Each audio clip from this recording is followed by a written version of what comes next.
पिछले कुछ दिनों से हमें लगातार गांव से बुरी बुरी खबरें सुनने को मिल रही थी, जिस वजह से मैं, गोविंद और अमित बेहद घबराए हुए थे।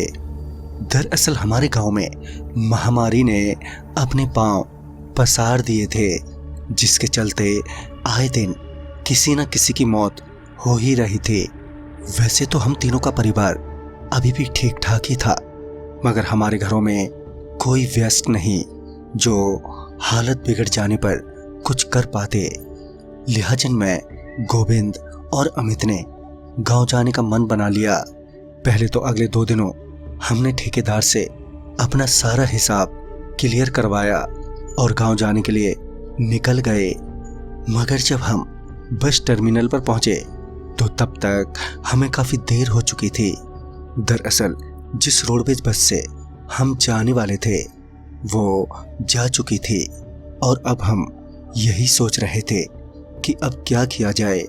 फिर वहीं थोड़ी पूछताछ से पता चला कि टर्मिनल से लगभग आधा किलोमीटर दूर प्राइवेट बसें लगती हैं, जो कि रोडवेज बसों के जाने के बाद चलती हैं।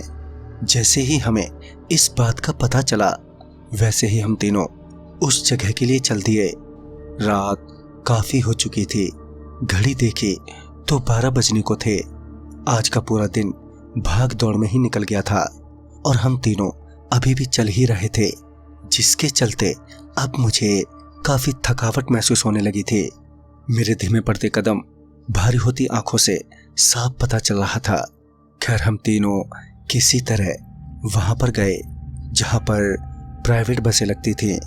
मगर जब हम तीनों वहां पर पहुंचे तो वहां पर सिर्फ एक ही बस खड़ी थी। हम तीनों उस बस के पास गए जिसकी हेडलाइट और इंजन चालू था, मतलब वो बस भी निकलने ही वाली थी। हम तीनों दौड़कर बस में चढ़ गए। जैसे ही हम बस में चढ़े तो हमने पाया कि बस एकदम खाली पड़ी है। बस में ना तो कोई पैसेंजर था और ना ही बस ड्राइवर और ना ही कंडक्टर का अता पता। मगर बस का इंजन तो चालू ही था, जिससे हमने अंदाजा लगाया कि शायद बस ड्राइवर और कंडक्टर यहीं आसपास ही होंगे। ये सोचकर हम तीनों वहीं बस के आसपास घूमने लगे। फिर जब गोविंद की नज़र बस के बोर्ड पर पड़ी तो उसने कहा, अरे भाई, ये बस तो हमारे गांव के रास्ते से होकर जाएगी।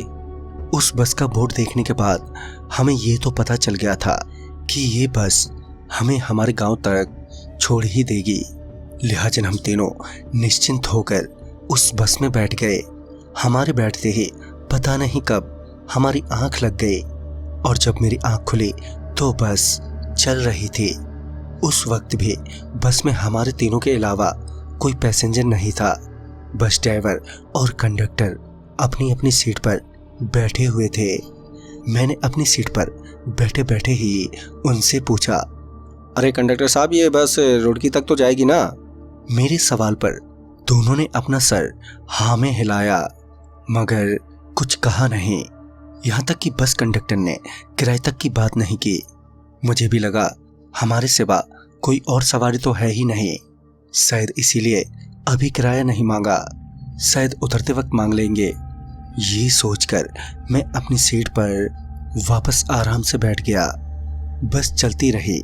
बस में खामोशी होने के कारण फिर से मेरी आंख लग गई। कुछ ही देर बाद बस एकदम से उछली, मानो बस के नीचे कोई आया हो। बस के उछाल खाते ही मेरी और गोविंद की आंख खुल गई। मैं अभी अपने आंख मसलता हुआ बस वाले से पूछने ही वाला था कि आखिर ये झटका कैसा था कि गोविंद चिल्लाते हुए बोला, अरे अरे अमित कहाँ चला गया? अमित के अचानक ही चलती गाड़ी से गायब होने के कारण हम दोनों हैरान थे। तो वहीं हमारा पूरा शक बस के ड्राइवर और कंडक्टर पर जा रहा था। तभी गोविंद बस वाले पर भड़कते हुए बोला, देखो सच सच बताओ, क्या किया तुम दोनों ने अमित के साथ?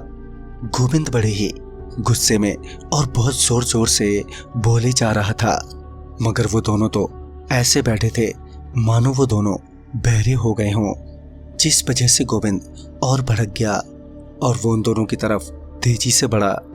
वो अभी उन दोनों की तरफ बढ़ा ही था कि उन दोनों ने एकदम से अपना पूरा सर पीछे घुमा दिया। उनका वो बेहद डरावना चेहरा देखकर हम दोनों एकदम से लड़खड़ा गए, जिस वजह से हमें पता ही नहीं चला कि हम दोनों बस के गेट पर आ गए। और जब वो ड्राइवर अपनी सीट से उठा तो डर के मारे मैं थोड़ा और पीछे को हुआ, और पीछे होते ही मैं बस से बाहर की तरफ गिर पड़ा। मैं अभी किसी तरह उठा ही था कि बस काफी दूर चली गई। मैं वहीं सड़क पर खड़ा चीखता चिल्लाता रहा, अरे गोविंद गोविंद! मगर बस पल भर में ही आंखों से ओझल हो गई।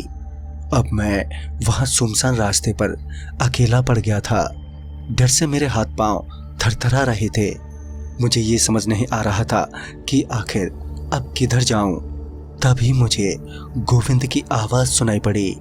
पीछे पलट कर देखा तो गोविंद ही दौड़ता हुआ मेरी ओर आता हुआ मुझे नजर आया। जब वो मेरे पास पहुंचा तो मैंने पाया कि अब गोविंद लहूलुहान हो रखा है। उसका चेहरा कटा हुआ है। इससे पहले मैं उससे कुछ पूछता, उसने बोला, जल्दी भाग यहाँ से, नहीं तो वो बस वाले हमें भी नहीं छोड़ेंगे।